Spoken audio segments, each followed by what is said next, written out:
There is a town in Michigan that almost nobody outside of the Midwest has heard of.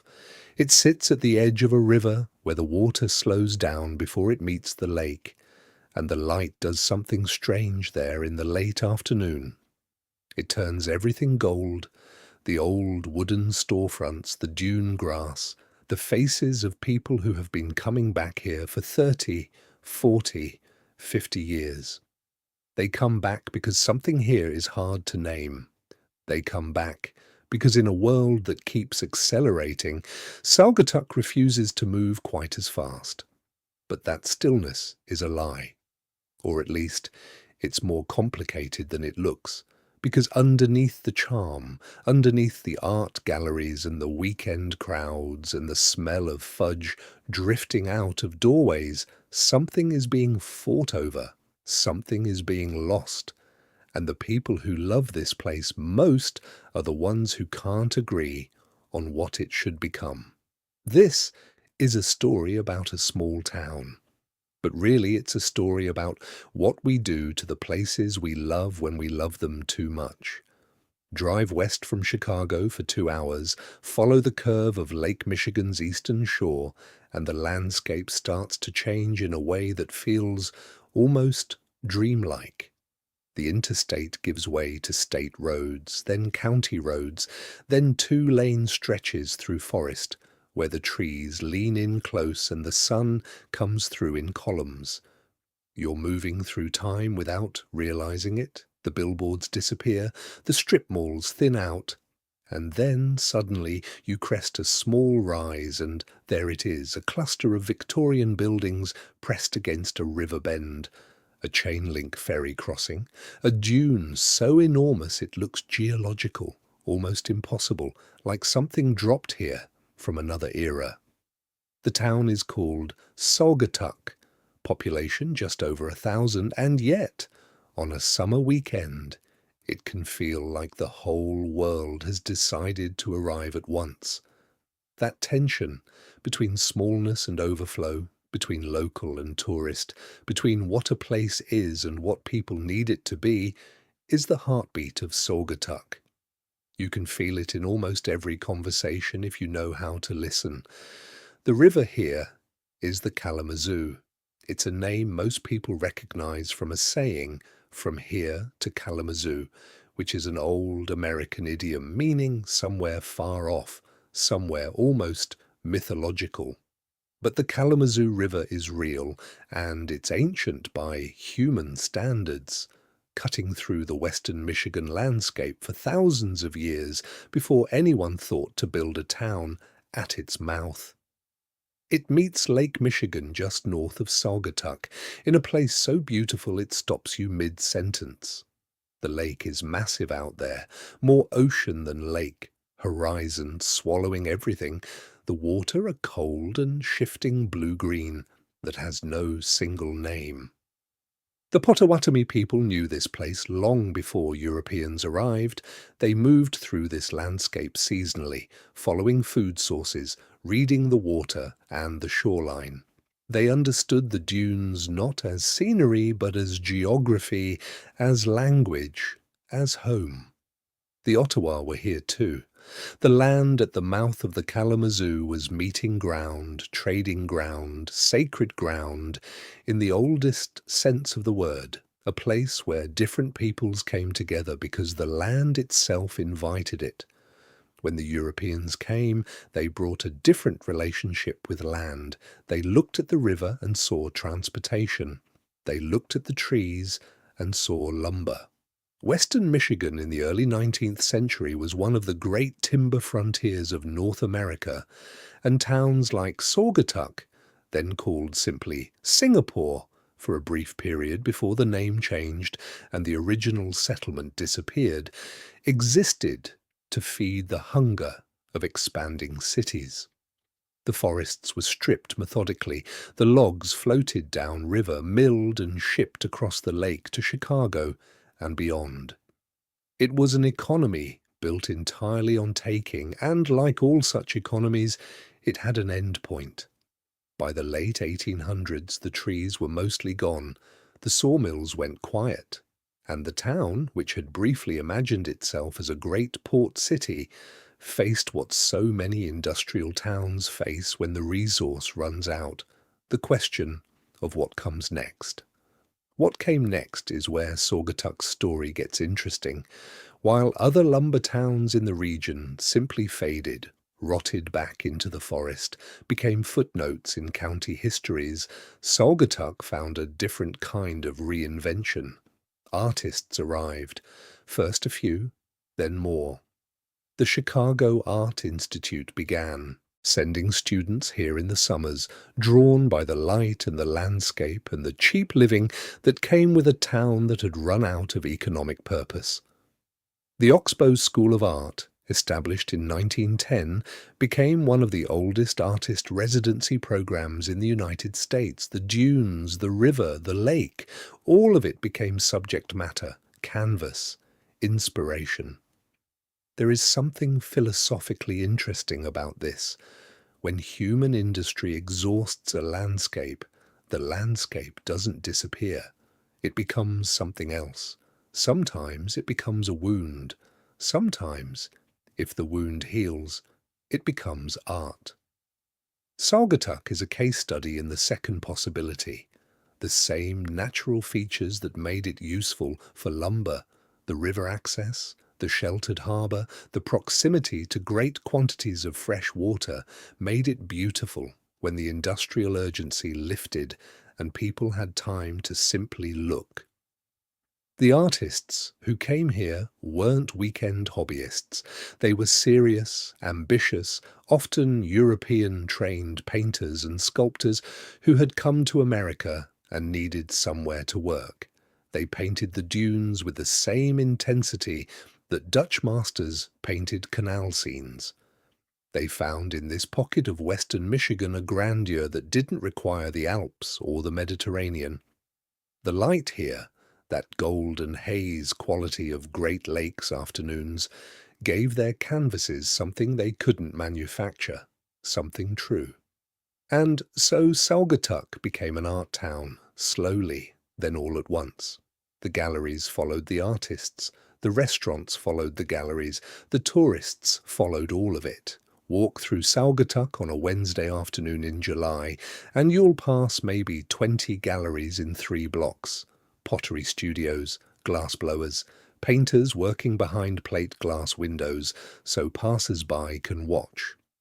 There are enough art venues here per square foot to rival towns 10 times its size, which raises a question worth sitting with. At what point does an art town stop being about art and start being about the performance of art?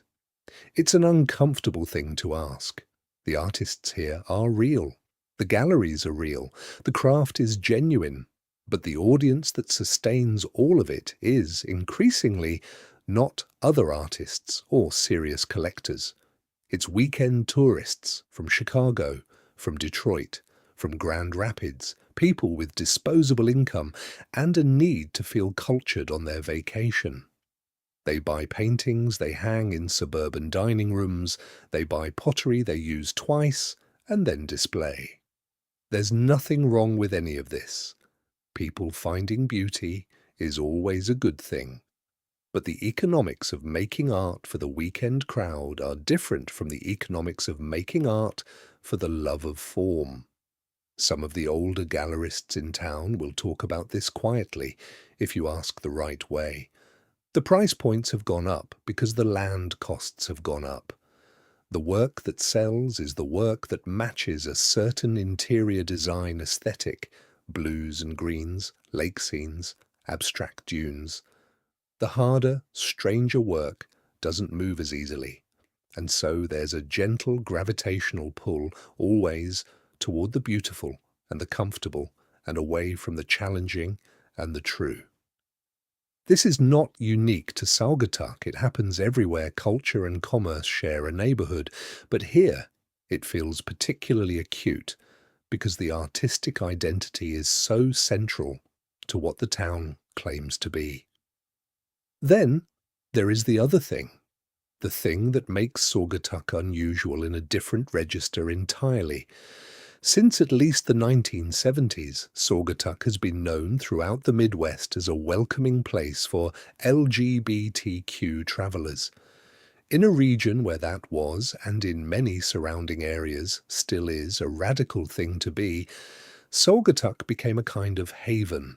Gay-owned bars and bed and breakfasts, pride celebrations that drew people from hundreds of miles away.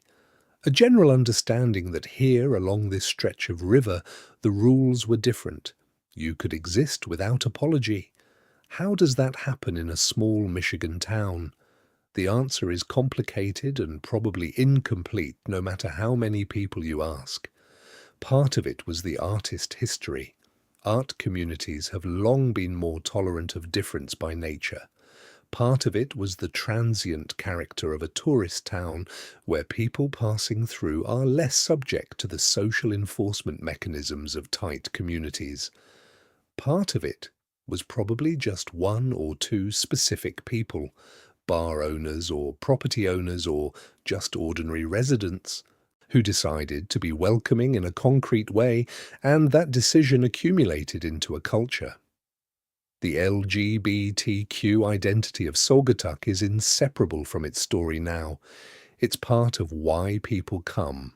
It's part of what makes the downtown feel, on a summer weekend, genuinely free, like a place where the ambient pressure to perform normalcy has been dialed down.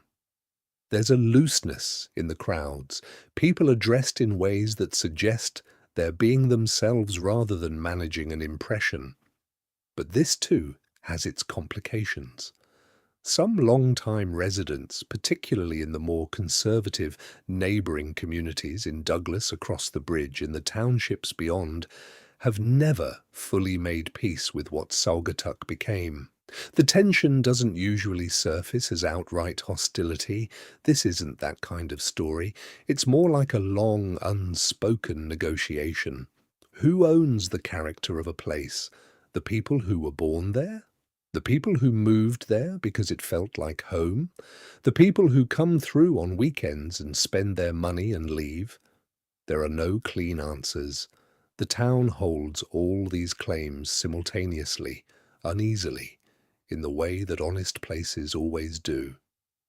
Out past the edge of downtown, past the last gallery and the last restaurant, the land takes over again. The dunes begin. Saugatuck Dunes State Park contains some of the tallest freshwater dunes in the world, towering, pale, wind-sculpted formations that look geological in scale, like something from a desert, wrong in a Midwestern context, and yet perfectly right. Climbing them is a full-body effort. The sand gives way underfoot. Your progress is never quite as fast as you expect, and then you reach the crest, and the lake hits you all at once, enormous, breathing, indifferent to everything you came in carrying. People come out here alone sometimes. You can find them sitting at the top of the dunes looking west, not taking pictures, just sitting. There's something about the combination of scale and light and sound, the wind in the dune grass, the lake's constant low percussion that shuts the internal noise down. The dunes are one of those rare geographic features that do something to consciousness. They rearrange the way time feels. The Potawatomi understood this. The artists understood it. The tourists are beginning to understand it, though sometimes through the mediating layer of an Instagram post, which is its own kind of relationship with beauty, partial, performative, real enough in its way. The dunes are ancient. They formed at the end of the last glaciation, deposited by meltwater and then shaped by 10,000 years of prevailing westerly winds off the lake. They are still moving. Slowly, incrementally, but they move.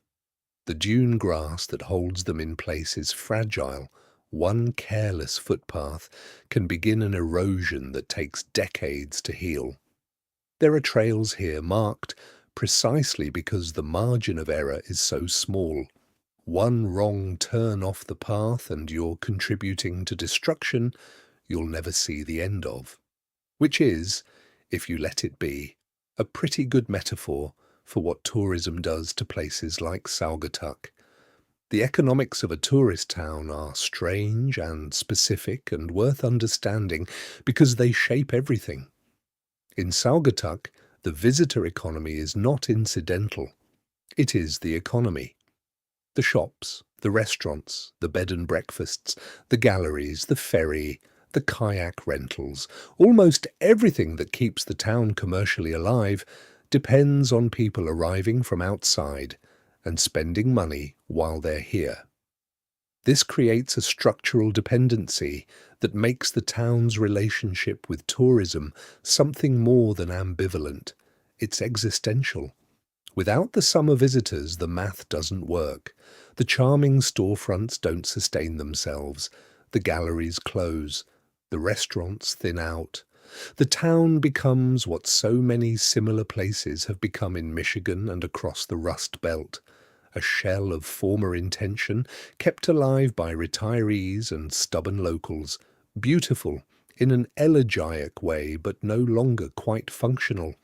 And yet the visitors change the place. They drive up real estate prices, which pushes out the people who can't afford to live in a place that's become desirable. The service workers who run the restaurants and man the shops need to live somewhere, and increasingly, somewhere isn't here. It's 20 minutes inland where the land is cheaper because there's no lake view and no art gallery on the corner. The people who give Saugatuck its character can't always afford to live in Saugatuck. That's not a Saugatuck problem, of course. That's an everywhere problem. But it feels particularly sharp here because the town is small enough that the displacement is visible. You can see it. You can count the houses. The vacation rentals have accelerated this. Every home that converts from a year-round residence to a short-term rental is one fewer household in the community fabric, one fewer family voting in local elections, one fewer kid in the school, one fewer couple arguing at the city council meeting about the potholes on Water Street. The community hollows from the inside while appearing, from the outside, more desirable than ever. The photograph looks perfect. The photograph lies. There is a moment in high summer, late June, the week before the 4th of July, when Saugatuck reaches its absolute peak. The streets are too full to walk quickly. Every parking space is occupied by 9 in the morning. The wait for a table at the popular breakfast spots is 90 minutes, which means people stand in line holding their coffees, looking at their phones, occasionally looking up at the river or the boats or the old buildings as if remembering where they are.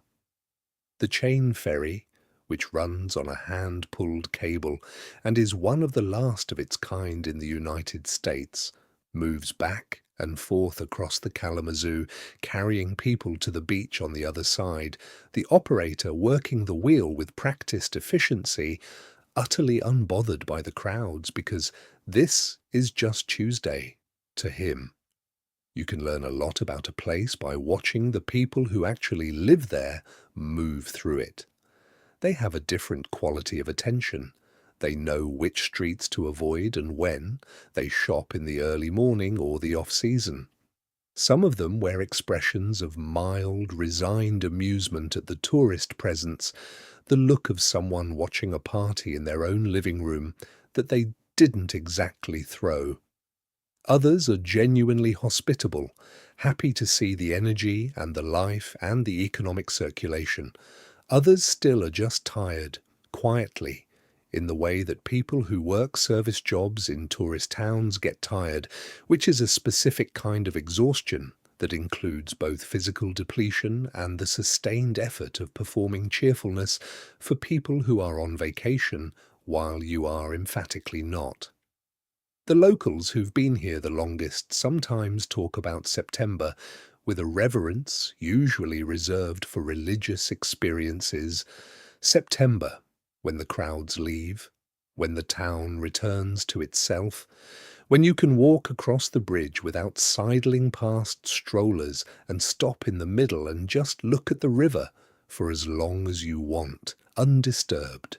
September, when the light is still beautiful, but tinged with something autumnal, something end of season, something that makes you aware of time, in a way summer doesn't. September, when Saugatuck becomes the town it would be if it didn't have to be a destination. The winters here are something visitors almost never see. Michigan winters on the lakeshore are not the gentle, photogenic snowscapes of postcards. They are serious. The lake-effect snow can drop 3 feet in a day. The wind off Lake Michigan is bone-marrow cold, the kind of cold that makes you understand, viscerally, why the Potawatomi moved inland for the season. The town contracts. Many businesses close entirely from November through March. The streets are empty in a way that would feel post-apocalyptic to a summer visitor, but to the people who stay, it feels like relief. There is a certain personality type that chooses to winter in a tourist town, and they're worth paying attention to. They're the people who love the place for what it is when nobody's looking. They know the dunes in January when the lake freezes in shelf ice along the shore, and the dunes are white and the only sound is wind and the occasional cry of a gull.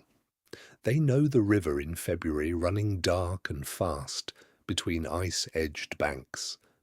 They know the particular silence of a closed art gallery, the hollow look of a restaurant with chairs stacked on tables, the way a resort town looks when it has stopped performing and is simply being. These people are the connective tissue of Saugatuck. They're the ones who show up to the township meetings, who coach the youth sports, who check on the elderly neighbor when the roads are bad. They're the ones who have the longest and most complicated relationship with the place because they've accepted it in all its seasons, not just the pretty ones. And they're the ones who feel, perhaps most acutely, the tension between the Saugatuck that gets photographed and the Saugatuck that actually exists. There is a debate that runs through communities like this one everywhere in the world, and it goes something like this. Do places have obligations to preserve themselves? Or do they have the right to become whatever they can become? It's a philosophical question with real stakes.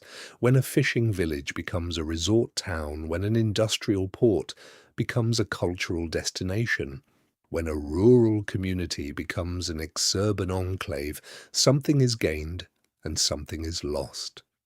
The question is whether the thing lost has any claim against the thing gained, whether the past has rights. The preservationists would say yes. They'd point to the Victorian storefronts of downtown Saugatuck, beautifully maintained, locally landmarked, as evidence that memory can be protected with sufficient will. They'd note that the Oxbow School is still running, still bringing serious artists to work in a serious landscape, maintaining a continuity of purpose that spans more than a century. They'd argue that the character of a place is a kind of inheritance held in trust, not to be squandered for short-term economic gain. The pragmatists would counter that without the tourist economy, none of those storefronts would exist. The gallery owners who've been here 20 years would have had to go somewhere else. The bed and breakfast operators who've poured their savings into this place would have nothing to operate. The economic pressure that can feel corrosive from the inside looks, from the outside, like the only thing keeping the lights on. Both are true. That's the hard part. Both are true at the same time, and the town navigates between them constantly, imperfectly, with no resolution in sight. The Kalamazoo River has its own history, separate from the human story and yet entangled with it.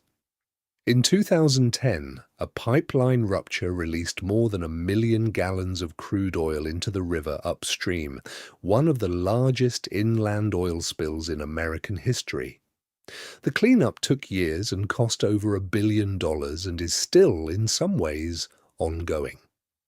The river that runs through Saugatuck today, that tourists kayak on and locals fish in and artists paint, carries that memory in its chemistry, even where the surface looks clean. This is the kind of thing that doesn't come up in the brochure, the thing that exists beneath the picturesque surface, not metaphorically, but literally. The oil didn't reach Saugatuck in any visible way. The town was downstream, but the plume was contained before it got there, more or less. But the river that flows past the art galleries and under the bridge and carries the chain ferry on its current is the same river that was poisoned just 100 miles upstream, and that fact is available to anyone who looks. The river keeps moving. That's what rivers do. They carry everything: history, contamination, beauty, the reflections of buildings that no longer exist, and they keep moving. The water under the bridge in Saugatuck today was somewhere else 2 days ago and will be somewhere else tomorrow. The river is constant and the river is never the same. That's not a metaphor, that's hydrology. But it's the kind of hydrology that demands to be thought about philosophically. There's a woman who has a pottery studio on the edge of town. She's been there for 23 years. She came initially for a summer, which is the Saugatuck story so many people tell, the summer that never ended. She makes functional ware mostly: mugs, bowls, plates with a glaze colour that she describes as lake water in August, a blue-green that shifts depending on the light source. She sells enough to stay. Not comfortably, not reliably, but enough. She talks about the town with the mixture of love and exasperation that is probably the most honest emotion available to someone who has given a place 23 years of their life. She loves what it is. She's worried about what it's becoming. She thinks the vacation rental situation has gone too far, that the downtown is losing the texture that makes it worth visiting in the first place, that there are too many shops selling the same hand-poured candles and novelty gifts, and not enough studios where actual work is being done. She worries that the art identity is being hollowed out from the inside, replaced with the performance of art, the aesthetic of creativity without the friction of it. But then she'll say something that stops you cold. She'll say that she has also watched this town be more accepting of who she is than anywhere else she's lived, that the freedom she found here when she arrived in her 30s is not nothing.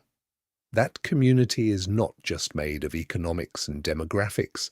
It's made of something harder to measure: a tolerance, a certain quality of welcome, a feeling, on a Tuesday morning when the tourists haven't arrived yet and the river is quiet, that this is precisely where you're supposed to be. That feeling is what people are chasing when they come here. It's what they stay for when they stay. And it's what's at stake in every argument about development and preservation and who gets to afford a life in a beautiful place. The dune that overlooks the town is called Mount Baldhead. It's not quite a mountain, but it earns the elevation. Steps have been built into its face, hundreds of them, wooden risers that have been replaced and repaired so many times the structure is essentially a ship of Theseus, every plank a different decade. Climb them in the early morning, before the crowd arrives, and at the top you'll have the town spread below you and the lake behind you, and a moment of geographical comprehension that takes your breath away more than the climb did. From up there, the town looks exactly like what a town should look like: small and intentional, pressed against the river, surrounded by green. The rooftops are varied in colour and age. The water tower rises above the trees. The boats in the marina are small from this height, toy-like, bobbing. You can't see the complications from up there. You can't see the vacation rental that displaced a family of 4. You can't see the artist who had to give up her studio because the rent tripled. You can't see the LGBTQ travelers who feel safer here than anywhere within 100 miles, or the long-time residents who've watched their town become a destination and aren't entirely sure how to feel about that. You can't see the oil that was in the river 10 years ago, or the Potawatomi, who were here 10,000 years before that. From up there, it's just beautiful, and the beauty is real. That's the thing that's easy to forget when you're down in the complications. The beauty is real. The light is real. The river is real. The lake is real. The dunes are real. Whatever else has been layered over this landscape by human history and human need and human error, the landscape itself is still doing what it has always done, offering something that is hard to name and impossible to manufacture. What Saugatuck reveals, if you let it, is something about the universal problem of loving a place. We love places the way we love people, imperfectly, possessively, in ways that sometimes help and sometimes harm. We arrive somewhere beautiful, and our love for it immediately begins to change it. We tell our friends, who tell their friends. We take photographs that spread the image further than our words can carry. We buy property so we can keep coming back. And by buying the property, we make it harder for someone else to stay. The love is genuine. The damage is real. Both things are true. Saugatuck has been loved this way for over a century, by artists who came for the light and stayed for the community, by LGBTQ travelers who came for the safety and stayed for the belonging, by Midwesterners who came for the beauty and stayed for the summer again and again until the summer was the best part of their year, by people who drove past once on their way somewhere else and pulled off the road on an impulse and discovered something they hadn't known they needed. All that love has made it what it is. All that love has put it under the strain it's under. The chain ferry operator pulls his wheel and the boat crosses. It's a short crossing. The Kalamazoo isn't wide here, but it's been crossed this way since 1838. When the first hand-powered ferry made the link between the two banks. Almost 2 centuries of crossings back and forth, people going to the beach, coming back from the beach, a continuous small movement over the same distance, the same cable, the same water. Different people, same crossing. There is something in that repetition that feels important, not symbolic in a forced way, but genuinely important. The ferry crossing is a small act that has been performed so many times it has become, in a real sense, part of the landscape. It belongs here now, the way the dunes belong here. It's been here long enough that its absence would be a wound. That's the measure of a place, maybe. Not whether it's beautiful. Beauty is common. Beauty can be manufactured. But whether it has accumulated enough time and enough story that its removal would matter. Whether the specific configuration of its streets and its water and its people is irreplaceable in a way you can feel even if you can't articulate. Saugatuck passes that test. Whatever is being lost here, and things are being lost, the same way things are always being lost in places that people love too much. What remains is still a specific thing, a real thing, a place that has its own argument for its own existence that doesn't depend on being picturesque. Go there in October if you can. The summer people are gone. The leaves on the trees along the river are doing something remarkable, a colour range from yellow gold to deep red that makes the water below them look lit from within. The restaurants that haven't closed for the season are easier to get into, and the people working in them have a different quality of presence, less braced for the rush, more willing to linger in a conversation. The dunes are extraordinary in October. The light is lower and longer and more amber, and the shadows it casts across the sand make the formations look even more dramatic, more geological, more themselves. The town is quieter, but not empty. The people who live here are visible now in a way they aren't in summer. You can see the older residents on their morning walks. You can see the kids walking to school. You can see, if you're paying attention, the texture of what it actually means to live somewhere rather than vacation there. The ordinary rhythms of ordinary days in an extraordinary place. This is the Saugatuck that the summer visitors are chasing when they come in July without quite knowing it. They're chasing the feeling of ordinary life in a beautiful place. They're chasing belonging. They're chasing the sense that somewhere, some people have figured out how to live in a way that's worth the effort. The town in July gives them a glimpse of it, but it's a glimpse through glass. The town in October is the real thing. This is what small, beautiful places do. They hold something for us that larger places can't hold in quite the same way. They concentrate. A city disperses attention, effort, possibility across too large an area for any single place to carry too much weight. But a small town is comprehensible in a way a city isn't. You can walk its edges. You can know its geography without a map. You can, in a season or two, know enough faces to feel like you're somewhere rather than anywhere. That feeling of being somewhere rather than anywhere is increasingly rare. The world's surfaces are homogenizing. The same stores, the same brands, the same architectural language, the same social media frame through which every landscape is first experienced before being felt directly. The places that resist this homogenization, that insist on being specifically themselves, are doing something important, something that deserves more respect than we usually give it. Saugatuck insists on being specifically itself. It's not always comfortable about this. It's contradictory about it. It sometimes insists on the wrong things and lets the right things slip.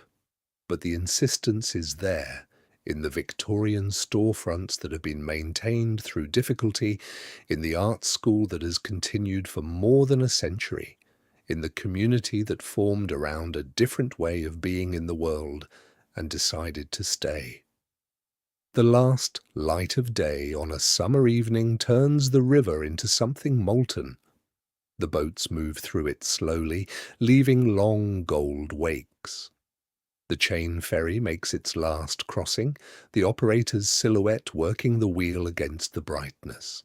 On the other shore, a few people are still on the beach, the kind who stay until the absolute last of the light, who understand without being told that the last 20 minutes of a sunset are the real thing, the thing worth waiting for.